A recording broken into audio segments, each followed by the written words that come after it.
নমস্কার। রূপসী বাংলার মুখের তরফ থেকে আজ আমরা এসে উপস্থিত হয়েছি হুগলির হাওড়া বর্ধমান কটলাইন শাখার বেলমুড়ি রেল স্টেশন সংলগ্ন শিকটা বলে একটি গ্রাম আছে। সেই গ্রামে শান্তিধাম আশ্রমে, এই শান্তিধাম আশ্রমের যারা কর্ণধার বিশ্বজিৎ বাবু ওরফে সন্দীপ বাবু এবং তার স্ত্রী পূর্ণিমা দেবী, এই দুজনের একক এবং ঐকান্তিক প্রচেষ্টায় গড়ে উঠেছে সম্পূর্ণ বিনামূল্যে বা বলতে পারেন একটি দাতব্য সেবা কেন্দ্র, যেখানে সমাজের দুস্থ শিশু এবং মহিলা ও পুরুষদের ওনারা দুজনে পরিষেবা দিয়ে থাকেন, এখানে থাকা খাওয়ার ব্যবস্থা করে থাকেন। তো এরকম একটি ব্যতিক্রমী প্রচেষ্টা, এই ধরনের একটি কল্যাণমূলক প্রচেষ্টা, সেই প্রচেষ্টা আজকে আমরা আপনাদের সামনে রূপসী বাংলার মুখের তরফ থেকে তুলে ধরছি। দুটি মানুষের স্বপ্ন, তারা তিল তিল করে স্বপ্নকে বাস্তবায়িত করছেন, সেটাই আজকে আপনাদের সামনে আমরা তুলে ধরছি। আসুন আমরা শান্তিধাম আশ্রম ঘুরে ঘুরে দেখাই। এই আশ্রমের যে কার্যক্রম আছে, সারাদিনের দৈনন্দিন যে কার্যক্রম, সেগুলো আপনাদের সামনে তুলে ধরি। আমরা এবার এসে পৌঁছালাম বেলমুড়ির এই শান্তিধাম আশ্রমে, যেটি স্থাপিত হয়েছিল 2009 সালে। দেখুন, এই হচ্ছে তার আশেপাশের পরিবেশ। এখানে একটি সুসংহত শিশু বিকাশ কেন্দ্র আছে, পশ্চিম শিকটা, গড়বাড়ি, হুগলি। এটা সরকারি ব্যবস্থাপনায় এটি পরিচালিত হয়ে থাকে, শিশু বিকাশ কেন্দ্র। এইদিকে হচ্ছে জনপদ, আর এই হচ্ছে আপনার গেট। আমরা গেট দিয়ে ধীরে ধীরে ভেতরে ঢুকছি। দেখুন, এখানে ঢুকেই ডান দিকে বাচ্চাদের সব ব্যবস্থা করা আছে, অর্থাৎ বাচ্চাদের মনোরঞ্জনের ব্যবস্থা করা আছে। ছোট্ট জায়গা, কিন্তু খুব সুন্দরভাবে এটা করা আছে। দেখুন, এইখানে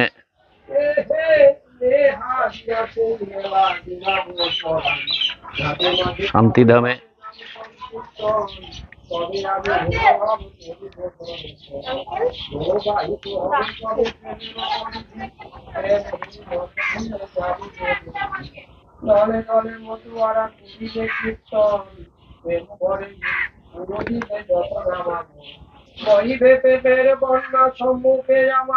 এইখানে বিশ্বজিৎ বাবু, তিনি সন্দীপ সেন নামে পরিচিত, তিনি এখন উপাসনায় ব্যস্ত। এটা ছোট্ট তাদের উপাসনার জায়গা। এখানে তিনি পুজো করেন, করার পরে সারাদিনের ব্যস্ততার মাঝেও তিনি দৈনন্দিন যে বিষয়গুলো আছে, পুজো অর্চা করা, সমস্তটাই তিনি নিজে হাতে করেন। এনারা দুজনে যা কিছু করেন সমস্তটাই নিজে হাতে করেন। আমার দয়াল হরি দয়া করি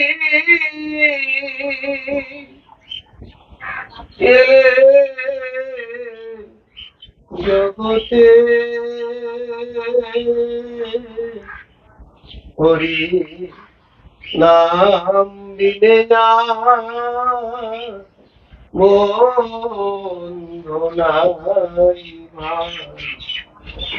ভব পারে যেতে আমার দয়াল হরি। এই যে প্রতিষ্ঠানটা চলছে, ইনি বহুমুখী কর্মকাণ্ডের সাথে যুক্ত আছেন, এই বিশ্বজিৎ বাবু বা ওরফে সন্দীপ বাবু। দেখুন, উনি এখানে বিভিন্ন চারা গাছ, অর্থাৎ ছোট একটা নার্সারির মতো করেছেন।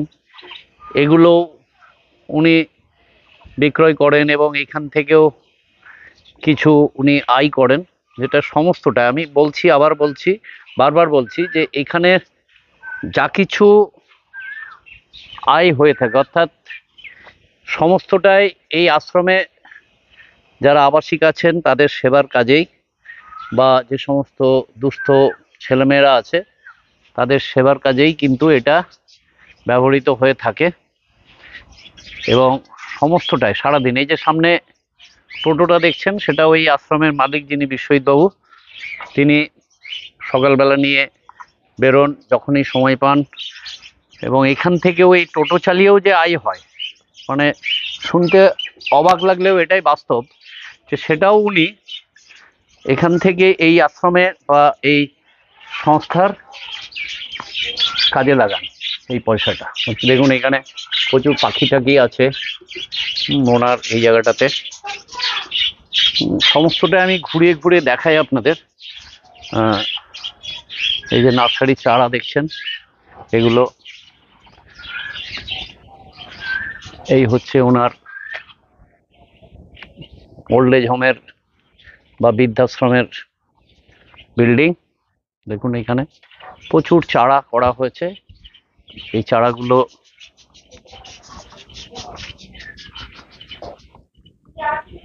বিক্রি করে কিছু আয় করা হয়, সেই আয়ের অংশটাই এখানে খরচা করা হয়।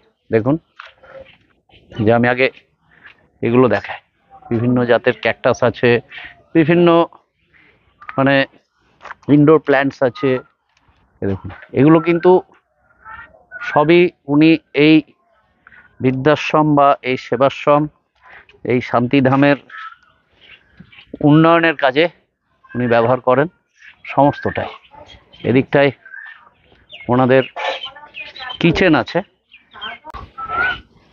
এবার আমরা এই পিছন দিকটায় যাই, ওইদিকে যে বৃদ্ধাবাসের অংশটা আছে সেটা আপনাদের দেখায়। সেখানে যারা আবাসিক আছেন চেষ্টা করব তাদের সাথে কথা বলার। দেখুন এখানে আম গাছ আছে, সবেদা গাছ আছে, প্রচুর সবেদা হয়েছে। আম এবছর অজস্র, গাছে প্রচুর আম। দেখুন এই সবেদা গাছ, এই সবেদা ফলেছে দেখুন।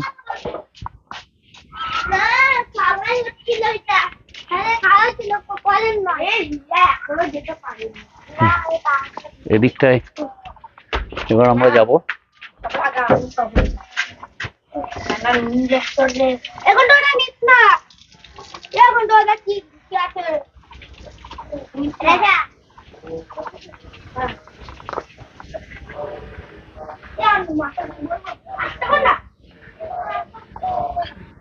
এদিকটায় আবাসিকদের থাকার ব্যবস্থা করা হয়েছে। একটা ব্যক্তিগত প্রয়াস, একটা সীমাবদ্ধতার মধ্যে থেকে সেই প্রয়াসকে আমরা আজকে চাক্ষুষ করছি। এবং দুজন মানুষের অক্লান্ত পরিশ্রম, সেই পরিশ্রমের যে বাস্তবায়ন, সেটা আজকে আপনারা আমাদের এই উপস্থাপনার মধ্যে দিয়ে দেখতে পাচ্ছেন। দেখুন বিভিন্নভাবে চেষ্টা করছেন। দেখুন দোতলাটা দেখুন, অর্থাৎ ওখানে উনি কাঠের একটা মানে দোতলা করার চেষ্টা করছেন। এদিকে একটা মন্দির আছে, এটা আমাদের একটা সাংস্কৃতিক মঞ্চের মতো সুন্দর একটা আশ্রমিক এনভায়রনমেন্ট, আশ্রমিক পরিবেশের মধ্যে দিয়ে এখানে এটা পরিচালিত হচ্ছে। দেখুন আমরা দেখাচ্ছি এই মন্দির, এটা শিবালয়, শিবের মন্দির। নমস্কার। আহ, আমি কিছু অবস্থাপন্ন এবং ধনী বা গরিব সমস্ত রকম কিছু অসহায় বলবো না কি বলবো জানি না, এরকম কিছু উম, মাঝারি বয়সী মানুষের বিষয় নিয়ে একটু আলোচনা করতে চাইছি। 60-এর ঊর্ধ্বে যখন বয়স হয় মানুষের, তখন বেশিরভাগ মানুষের মধ্যে দেখছি তাদের পরিবারে অনেকখানি উপেক্ষা করে। তার কারণেই এরা বিভিন্ন জায়গায় আশ্রম খুঁজে বেড়ায়। আমি সবার কাছেই একটা অনুরোধ রাখি, দেখুন, পরিবারে থাকাটাই হচ্ছে সব থেকে ভালো। আপনারা হয়তো অনেকের পয়সা আছে, পয়সা দিয়ে অন্য ভালো জায়গায় থাকার চেষ্টা করেন, কিন্তু প্রকারান্তরে বাড়িতে যদি আপনারা পরিবারের সাথে একটু মিশে চলতে পারেন। কারণ আপনার যখন ছোটবেলা বয়স ছিল, তখন আপনি যেভাবে চলেছেন, ঠিক সেই বয়সটা পেরিয়ে আপনি যখন এখন 60 বছর বয়স হয়েছেন, আপনার কাছে ওই জিনিসটা বিরক্তের লাগে, কিন্তু ওই বাচ্চাটার বা ওই যারা ইয়াং ছেলে পেলে তাদের ভালো লাগে। তারা যেটা করছে হয়তো আপনার পরিবারে সেটা ভালো লাগছে না, এই নিয়ে আপনার অশান্তি হতে পারে। বা বৌমা এবং স্ত্রীদের সাথে সমস্যা হতে পারে। এগুলোকে যদি আপনারা একটুখানি বুঝে অ্যাডজাস্ট করে চলতে পারেন, তাহলে কিন্তু আর বৃদ্ধাশ্রমগুলো যাওয়ার কোনো প্রয়োজন পড়ে না। আমি আরও কিছু ভাঙিয়ে বলতে পারতাম। তো এই কারণেই বলি, যারা একেবারে অসহায়, যাদের বাড়িতে থাকার পরিস্থিতি নেই, যারা বিয়ে থা করেননি, যাদের আর্থিক পরিস্থিতি খুবই খারাপ, সেরকম লোকজন যদি মনে করেন তাদের কোনো আশ্রয় নেই, সেরকম লোকদের আমি এখানে আহ্বান করি। আর যদি কেউ মনে করেন আমি অবসাদে ভুগছি, আমার বাড়িতে আমার সাথে কেউ সঙ্গ দিচ্ছে না, আমার মনের সাথে মিল হচ্ছে না, সেরকম লোক কিছুদিনের জন্য এখানে থাকতে পারেন, কিন্তু তাদের জন্য পয়সা দিয়ে থাকতে হবে। বাদ বাকি যারা অসহায় অসহায় শিশু বৃদ্ধ সবাদের জন্য আমি সবসময় কাজ করতে রাজি আছি। আপনারা যে কেউ আসতে পারেন। এখানে ধরুন কেউ যদি কোনো অনুদান হিসাবে আপনাদের কিছু দিতে চায়, তার জন্য কি ব্যবস্থা আছে? অনুদানের ব্যাপারে আমি একটু বলি। আমি আজকেই স্যার যখন এসছেন, আমি 3:30-র সময় টোটো নিয়ে বেরিয়ে গেছি। টোটো নিয়ে আমি 6টা পর্যন্ত টোটো চালিয়েছি। তাতে যা পয়সা উপার্জন হয়েছে, এটাতে আমার আশ্রমের সাশ্রয় হচ্ছে। নার্সারি আছে এবং বিভিন্ন জায়গায় আমি ওই গার্ডেনিং করি। যেমন উল্লেখযোগ্য হচ্ছে এখানে হিন্দুস্তান হোটেল, সেখানের গার্ডেনিংটা করি। এখানে কাজবাগ নামে একটি সরকার বিদেশি সংস্থা আছে, সেখানে আমি গার্ডেনিংয়ের কাজ করি। এরকম সব কাজ করে আমি যতটুকু পয়সা উপার্জন করি তার থেকে, এবং আমার স্ত্রী যতটুকু পয়সা উপার্জন করে তার থেকে আমাদের এই আশ্রমটা চলে। তো এই চালাতে যে আমাদের সরকারি নিয়ম অনুযায়ী আমরা অনেক কিছুতে এখনো পিছিয়ে আছি। যেমন আমাদের বাইরে সিসি ক্যামেরা আছে, এই বাচ্চাদের ঘরের মধ্যে আমাদের সিসি ক্যামেরা নেই, সেটা প্রয়োজন। আগুন নিবানোর ব্যবস্থা দরকার, পর্যাপ্ত পরিমাণে স্টাফ নেই, এরকম সব সমস্যা রয়েছে। বাচ্চাদের এই যে চৌকিগুলো করেছি, আপনি একবার লাইভ দেখিয়ে নেবেন ক্যামেরাতে। এই যে চৌকিগুলো করেছি, এই চৌকিগুলো এক একটা ওদের ওই ভেতরে রাখার সব ব্যবস্থা সহ একটা বিছনা টিছনা সব দিয়ে 5,000 টাকা মতো খরচা করেছে। আমাদের প্রত্যেকের জন্য এই বিছনাগুলো করতে হবে, এটা আমাদের করে ওঠা সম্ভব হচ্ছে না। বাথরুম পায়খানাগুলো মোটামুটি একটা হয়েছে, সেখানে আর একটু হাইজেনিক করা দরকার এবং আশ্রমটাকে আরো উন্নত করা দরকার ভেতরে বাইরে। তো এইগুলোর জন্য আমাদের অর্থের প্রয়োজন আছে, যেটা আমরা এই বাচ্চাদের 18টা বাচ্চা আছে এবং একটা ফ্যামিলি আছে, তারা হাজবেন্ড ওয়াইফ দুজনই অন্ধ, তাদের এবং তাদের একটা ছোট্ট বাচ্চা আছে। তারা আছে, দুজন অসহায় বৃদ্ধ আছে, তাদের পরিবারে কোনো থাকার পরিস্থিতি নেই, সেরকম দুজন বৃদ্ধ আছে। আরো আসছে অনেকে, আমরা সবাইকেই রাখতে পারছি না অর্থের অভাবে। তা যদি মনে করেন আপনারা আমাদের এই ব্যাপারে কিছু সহযোগিতা করবেন, তার জন্য আমাদের আশ্রমেরই অ্যাকাউন্ট আছে। অ্যাকাউন্টে ওই কিউআর কোড যেটাকে বলে ওইটা আছে। আমরা স্যারের ফোনে আমরা কিউআর কোডটা দিয়ে দেবো। আপনারা যদি মনে করেন কেউ যতটুকু পারেন 10 টাকা সাহায্য করলেও অনেক। সবাই মিলে 10-এ মিলে করি কাজ, হারি জিতি নাই কাজ। তো 10-এর লাঠি 1-এর বোঝা একটা কথা আছে। আপনার নাম কি? আমার নাম দীপক রঞ্জিত। দীপক রঞ্জিত। আপনার বাড়ি? বাড়ি বাউনগাছি সি রোড। এইখানে হাওড়া। আছেন? হুম। এইখানে কিভাবে এসে পৌঁছলেন একটু বলুন। এখানে আমি ইউটিউব দেখে এসে পৌঁছেছি। বাড়িতে কেউ নেই? বাড়িতে দুটো মেয়ে আছে, সব ভাড়া ঘরে থাকে, কোথায় রাখবে ওরা, ওদেরই অভাব, ওই জন্য আমি নিজের ব্যবস্থা নিজে করে নিচ্ছি। এখানে কতদিন এসছেন? এখানে এসছি 9 তারিখে। মানে এ মাসের 9 তারিখে? হ্যাঁ হ্যাঁ, ওই মাসখানেক হতে যাচ্ছে। এই যে বিশ্বজিৎ বাবু বা পূর্ণিমা দেবী আছে, খুব ভালো, এনাদের খুব ভালো মানুষ। এখানে থাকার শর্ত কি? মানে আপনাকে কোনো পয়সা করি না না না না না, কিচ্ছু দিতে হয় না, সম্পূর্ণ বিনামূল্যে। বিনামূল্যে থাকা খাওয়া সমস্ত সব কিছু। তা আপনার কেমন লাগছে এখানে? আমার ভালোই লাগবে। ভালোই লাগছে। তো এমনি সময় পাস কিভাবে হয়? সময় পাস আমাদের এই গাছপালা রয়েছে, গাছপালা একটু জল টল দেয়া, বলে যতদিন হাত পা চলবে একটু এই একটু দেখবে। আশ্রমে টুকটাক পরিষ্কার হ্যাঁ, পরিচ্ছন্ন হ্যাঁ, রাখা, ব্যাস। এগুলোই করেন? হ্যাঁ। নিজেরাই করেন? হ্যাঁ, নিজেরাই করি। তাহলে আপনার কি মনে হচ্ছে এখানে থেকে? আমার তো থেকে মনে হচ্ছে জীবন এখানেই কেটে যাবে। আর সবাইকে কি বলবেন এই বিষয়ে? এই যে শান্তিধামে আছেন, এখানে থাকার ব্যাপারে মানুষকে কিছু মেসেজ দিতে চান? মানুষকে আর কি মেসেজ দেবো? মানুষ তো দেখেই তার নিজের ব্যক্তিগত বুদ্ধি তার কাছে, সেটা তো আমার মেসেজ দেওয়ার মতো কিছু নেই। এই যে পরিষেবা আপনারা পাচ্ছেন বা এর জন্য তো একটা খরচা আছে। হ্যাঁ, তো সেই খরচাটা তো এনাদের মানে ব্যক্তিগতভাবে আমাদের যেটুকু মনে হচ্ছে আর কি, ওনাদেরকে প্রচন্ড পরিশ্রম করতে হয়, প্রচন্ড প্রচন্ড করে আপনাদের এই খরচ ওই সামাল দিতে হয়। আমাদের গাছপালা রয়েছে, ওই গাছপালা বিক্রি করে এইসব সেবা দেওয়া। মানে এইসব করেই ওনাদের হ্যাঁ, আপনাদের চলছে আর কি। হ্যাঁ। স্যার, আমি পূর্ণিমা বিশ্বাস। আপনি কতদিন এই যেটা চালাচ্ছেন, এই প্রতিষ্ঠান কিভাবে চলছে? আমাদের এই প্রতিষ্ঠানটা চলছে 2009 থেকে। আপনারা দুজনে চালাচ্ছেন? হ্যাঁ। এই হঠাৎ করে এই ধরনের একটা প্রতিষ্ঠান চালানোর পিছনে আপনাদের মানে মোটিভটা কি ছিল? মানে কি উদ্দেশ্যে? মানে হঠাৎ করেই তো ধরুন এই ধরনের একটা প্রতিষ্ঠান তৈরি করেন হয়নি, নিশ্চয়ই কিছু ভাবনা ছিল। সেই ভাবনাটা কি ছিল?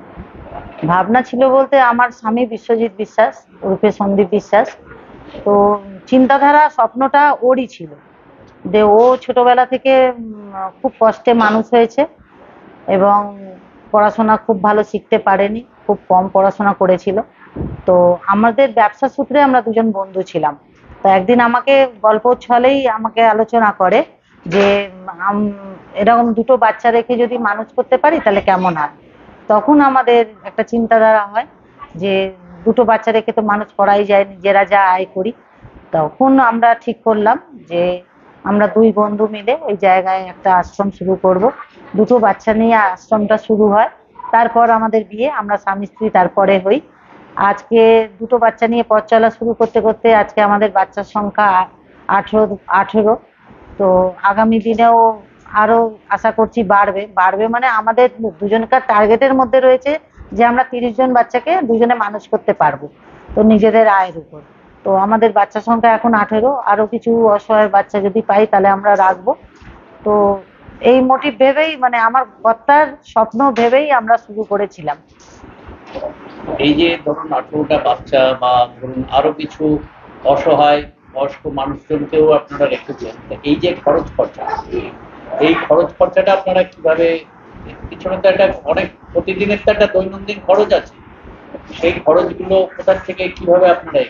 আমাদের এই আশ্রমটা চালাতে গেলে মানে সত্যি করে এত বড় যজ্ঞ একার দ্বারা করা সম্ভব নয়।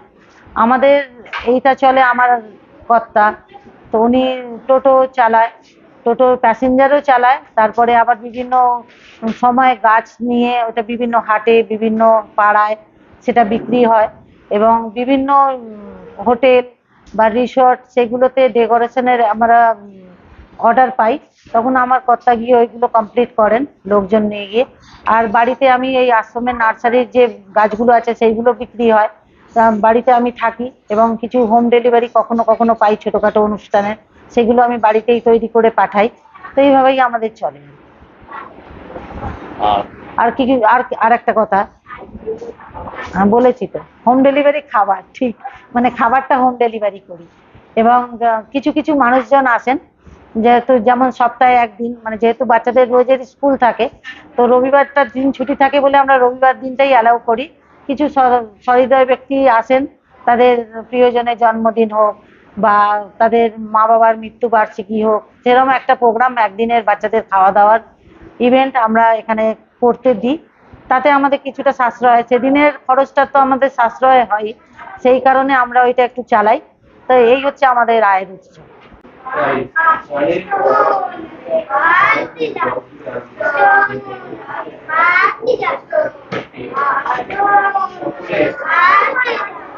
এটাই হচ্ছে সেই হলঘর যেখানে এই শান্তিধাম অনাথ আশ্রমের আবাসিক শিশুদের এখানে রাখা হয়। এ দেখুন, এইগুলো সেই খাট যেগুলোতে বাচ্চাদেরকে রাখা হয়, এবং এই হচ্ছে দেখুন তাদের বাথরুম, এগুলো বাথরুম।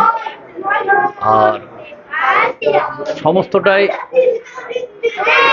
এনাদের পরিশ্রম। এনারা দুজন, তাদের যে পরিশ্রম, সেই পরিশ্রমের মাধ্যমেই তারা এই প্রতিষ্ঠানটিকে চালিয়ে নিয়ে যাচ্ছেন। সকালবেলা এখন বাচ্চাদের কোচিং ক্লাস চলছিল, এই মুহূর্তে কোচিং ক্লাস শেষ হয়ে এসছে। দেখুন এখানে মাস্টারমশাই তিনি পড়াচ্ছেন। মাস্টারমশাইয়ের সাথে একটু আমরা কথা বলে নেব। আগে আপনাদের এগুলো দেখিয়ে দিই আমরা। দেখুন, শান্তিধাম আশ্রম,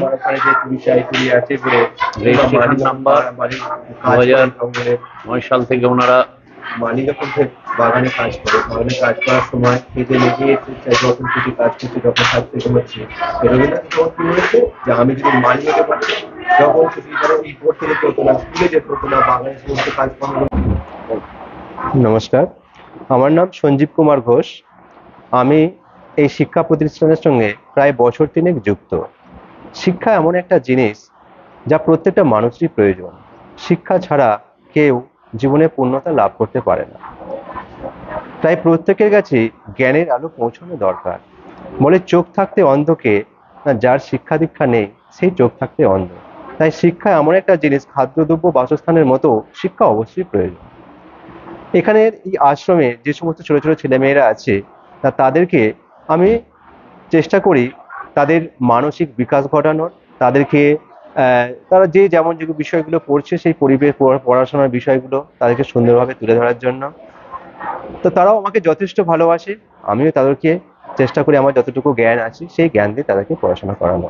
তো তারা নিয়মিত আসে, নিয়মিত পড়াশোনা করে। অনেক কয়েকজন ছেলে মেয়ে আছে যারা রীতিমতো ভালো, রীতিমতো তারা পড়াশোনা করে, বিশেষ করে তাদেরকে পড়িয়ে একটা তৃপ্তি পায়। তার অর্থ এই নয় যে বাকিদের পড়িয়ে তৃপ্তি পায় না। তারা ছোট ছোট, অনেকে বোঝে না, বোঝানোর চেষ্টা করি কিভাবে পড়তে হবে, কিভাবে পড়াশোনা কেন প্রয়োজন, কিভাবে পড়াশোনা করলে সহজেই বোঝা যাবে বিষয়গুলো। তো এইসব বিষয়গুলো ওদেরকে বোঝাই, ওরা সেগুলো শোনে এবং যথেষ্ট কি বলবো আমাকে মেনে চলে, এবং যেগুলো তাদের কাজ দিয়ে কাজগুলো করার চেষ্টা করে। সবাই যে করে বলবো না, কেউ কেউ হয়তো ফাঁকিবাজি করে, কিন্তু করলেও তারা বেশিরভাগ কাজটাই করে, সেটা খুবই ভালো লাগে। আর সবচেয়ে বড় কথা হলো শিক্ষা বা এই বিদ্যা এমন একটা জিনিস যেটা দান করলে ক্রমশ বেড়ে যায়, কোনোদিন কমে না। তাই এই শিক্ষাটা একটা দানের মতোই বলতে পারেন, কিন্তু তবুও তো আমাদের একটা কি বলবো সংসার আর জীবন আছে। আমরা এখান থেকে হয়তো একটা যৎসামান্য একটা পারিশ্রমিক নিয়ে থাকি, কারণ নাহলে আমাদেরই বা চলবে কি করে। দেখুন এখানে খাবারের ব্যবস্থা হচ্ছে লাঞ্চে। দেখুন বাচ্চারা খাচ্ছে। আজকের মেনু আছে ভাত, ডাল, মুরগির মাংস, উচ্ছে ভাজা, আমের চাটনি, মিষ্টি সবই আছে আজকে। আমিও আজকে এদের সাথেই খাবো। দেখুন এখানে সবাই খেতে বসছে।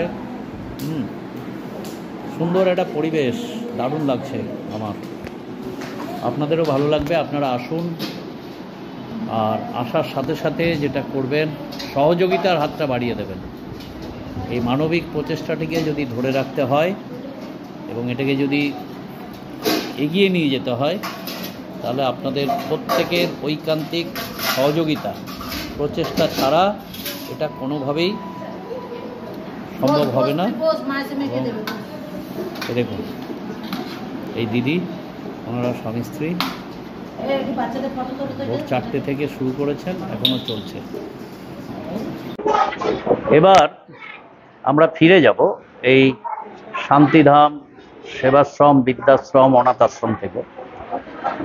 অনেকগুলো বিশেষণে বিশেষিত করে আজকে আমরা ফিরে যাচ্ছি। আমি প্রত্যেকটা বৃদ্ধাবাস বা অনাথ আশ্রম যখন পরিভ্রমণ করি এবং পরিশেষে উপসংহারে আমরা আমাদের নিজেদের অভিজ্ঞতা শেয়ার করি, সেটা যেটা আমাদের আজকের যে অভিজ্ঞতা, সেই অভিজ্ঞতাটাকে ঠিক বলে বোঝানো যাবে না।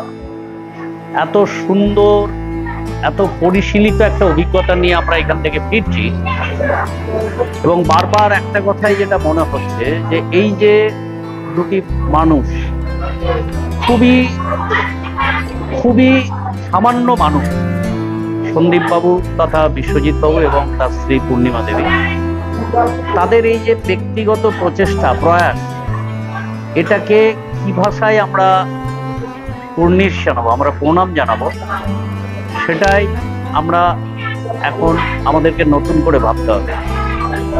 এই হুগলি জেলার মাটিতে সমাজ সংস্কারক হিসাবে অবতীর্ণ হয়েছিলেন রামমোহন রায়। এই হুগলি জেলার মাটিতে দেশসেবক হিসেবে জন্মগ্রহণ করেছিলেন শহীদ গোপীনাথ সাহা। সেই হুগলি জেলার মাটিতে এই বিশ্বজিৎ বাবু এবং তার স্ত্রী পূর্ণিমা দেবী যে কাজটি নিঃশব্দে করে চলেছেন, সেটি কিন্তু অবশ্যই অবশ্যই প্রশংসাযোগ্য। আমরা আমাদের চ্যানেলের মারফত আপনাদের কাছে বিনীতভাবে আবেদন রাখবো যে আমরা যদি খুব সামান্য পরিমাণে ওনাদের পাশে এসে দাঁড়াই, তাহলে এই যে অনাথ আশ্রমের এই যে শিশু এবং এই যে বয়স্ক আবাসিক যাদেরকে অনাথ রেখেছেন, আমি দেখতে পেলাম এখানে একজন অন্ধ আবাসিকও আছে, তো তাদের প্রতিদিনের যে দৈনন্দিন যে খরচ খরচা, সেটা কিন্তু তারা খানিকটা হলেও মিট আপ করতে পারবেন। এ প্রসঙ্গে একটা কথা বলে রাখি যে বেশ কিছু কন্টেন্ট ক্রিয়েটার বা ইউটিউবার যাদেরকে বলা হয় আমারই মতো, তাদের নিয়ে দু একটি বৃদ্ধাবাসে আমি কিছু সুনির্দিষ্ট অভিযোগ আমাকে শুনতে হয়েছে বা এখানে এসেও শুনতে হলো। বিশেষ করে এখানেরটাই বলে আছে যে এই যে আপনার শান্তিধাম আশ্রম, এই আশ্রমে কে সামনে রেখে এই আশ্রমের নাম করে আমাদের মতো কিছু কন্টেন্ট ক্রিয়েটার, ইউটিউবার, তারা নাকি বাইরে বেশ কিছু অনুদান তারা তুলছে এবং সেটা কিন্তু এই শান্তিধাম অবধি এসে পৌঁছচ্ছে না। অর্থাৎ এখানেও কিছু অসাধু লোকজন তারা অনুপ্রবেশ করে গেছে। তো সেই জন্য এই শান্তিধাম যিনি পরিচালনা করেন, বিশ্বজিৎ বাবু বা পূর্ণিমা দেবী, যারা, তারা আমার মারফত আপনাদের কাছে একটা আবেদন রেখেছেন যে যদি আপনাদের কোনো কিছু অনুদান করা থাকে, আপনারা সরাসরি আমি যে ফোন নাম্বার দেব আমার ডেসক্রিপশন বক্সে, সেই ডেসক্রিপশন বক্সের ফোন নাম্বার থেকে সরাসরি তাদের সাথে যোগাযোগ করবেন। যদি কেউ আর্থিকভাবে তাদেরকে আর্থিক অনুদান করতে চান, তাহলে ওনাদের যে কিউআর কোড, সেই কিউআর কোডটাও আমি আমার এতে দিয়ে দেবো। আপনারা সেই কিউআর কোডে করলে তাদের সাথে সরাসরি ফোনে যোগাযোগ করে এটা করতে পারেন। আমাদের আজকের যে উপস্থাপনা, আমি এই সমস্তটাই এই হলের মধ্যে থেকে বসে আজকে আপনাদের সামনে উপস্থাপন করলাম। এটা যদি আপনাদের ভালো লেগে থাকে, দয়া করে আমাদের চ্যানেলকে লাইক করবেন, শেয়ার করবেন, সাবস্ক্রাইব করবেন এবং আগামী দিনে এই ধরনের যে প্রতিষ্ঠান যেগুলো আছে সেই প্রতিষ্ঠানগুলোতে যাতে আমরা পৌঁছতে পারি, সেই প্রতিষ্ঠানগুলোর সঠিক জিনিসগুলো আপনাদের সামনে পৌঁছে দিতে পারি, এইটুকু বলে আমাদের আজকের উপস্থাপনা শেষ করছি। ধন্যবাদ।